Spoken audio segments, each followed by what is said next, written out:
our breath.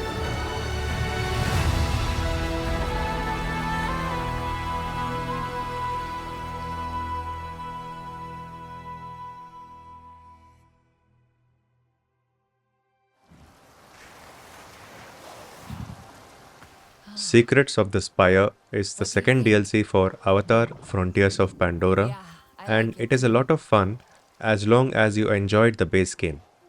I said the same thing for my recent review of the new Star I see Wars that. Outlaws DLC, and it There's is not a something over there. coincidence. Both DLCs were developed by the I'll go same take a look. Ubisoft owned studio, Must Massive be tired, Entertainment. huh?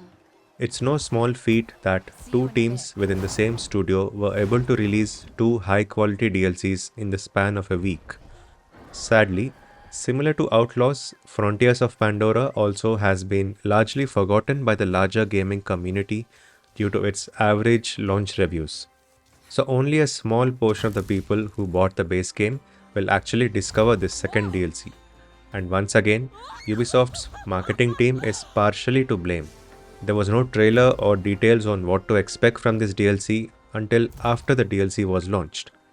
They did the same thing with the Star Wars DLC as well, so I'm not sure why they have adopted this strange strategy. A not vacation? Anyway, Secrets of the Spire is a massive improvement over the first DLC, the Skybreaker. It finally gives you a new gameplay mechanic in the form of a mounted crossbow, which you can use Not yet, while flying but I your think we're Ikran. close. The new map looks great, and while the story is once again a bit dull, the level design and general gameplay offer a good mix of It's missions just a that kept me cave. going. You're doing Best great. of all, at nearly 6 hours for the main quests alone, Come this is a on. much longer DLC than the first one and is quite memorable as well. It's okay, girl. That was the Easy. short version of the review. Let us now get into the details. Spoilers ahead.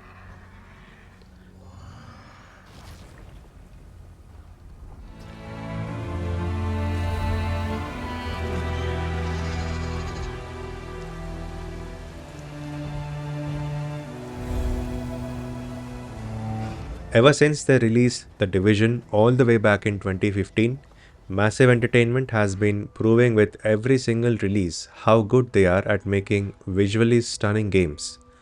Frontiers of Pandora has always been a great looking game, but this DLC somehow raised the bar even higher.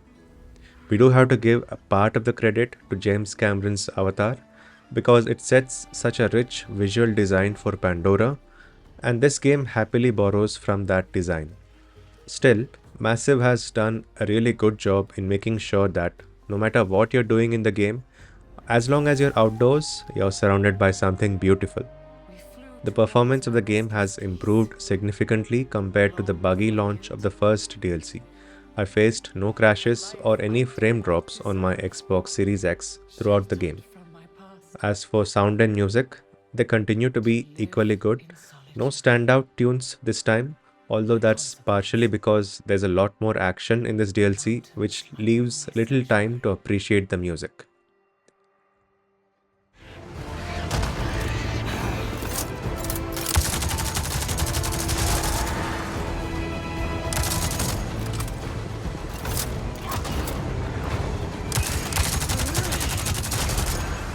If the first DLC did its best to restrict you from flying everywhere, this DLC goes in the opposite direction. You're encouraged to fly everywhere and even given a brand new weapon to use while flying. It's called a mounted crossbow, and while it doesn't sound or feel like a strong weapon to use, it does hit quite well, especially after you upgrade it through the skill tree.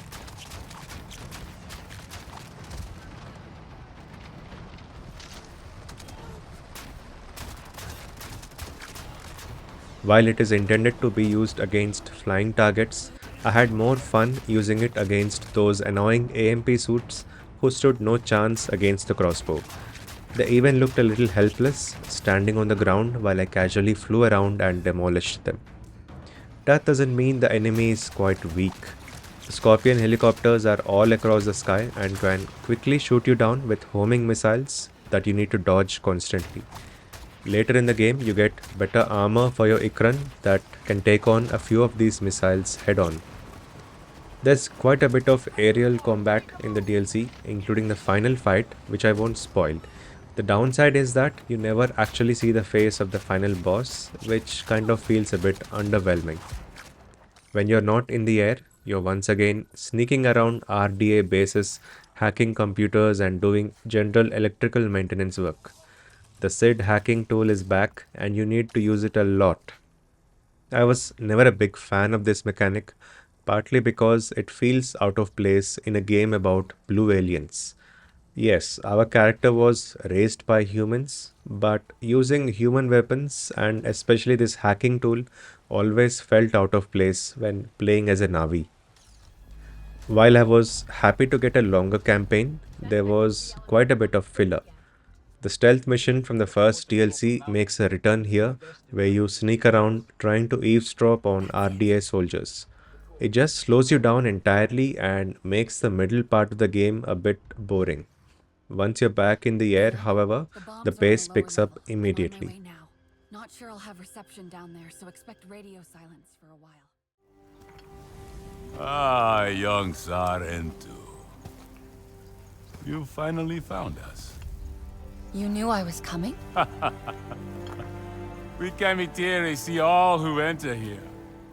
Similar to the first DLC, the story takes a back seat here as well, which is why I am talking about it last.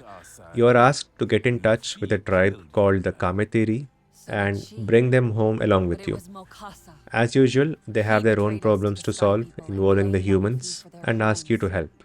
He The lied to humans you are messing all. with the tribe's home by Huntress using banished him when a she learned huge the 3D truth. printer. Finally Yes, found really, a to real build weapons and She whatnot. sent me And here it is to now bring your you job home. to take out that printer and the leader of the squadron as well. wants us home? The plot is just Then where is okay she? and gives you an excuse to sneak into Left our people bases long and get ago, into some air Shrouded. combat.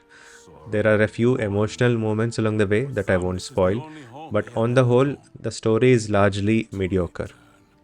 The most memorable part of it comes Nothing after the possible credits dreams, in the young form of a Sarentu. teaser, which I will admit was interesting, but raises the question of whether this was a hint at a new Now the DLC sky or an people entirely new game altogether. I do hope it is a sequel because this game needs to end now. I learned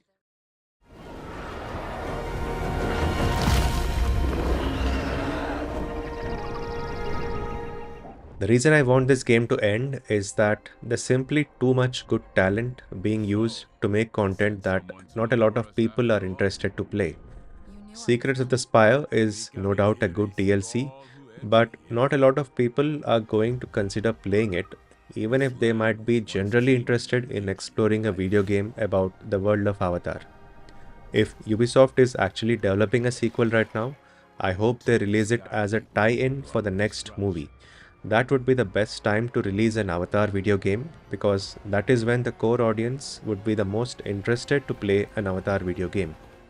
If there are no plans for a sequel or even another DLC, I guess that wouldn't be bad either because this game that we got was certainly not bad and I was happy with the time I spent in Massive Entertainment's version of Pandora. Thanks for watching.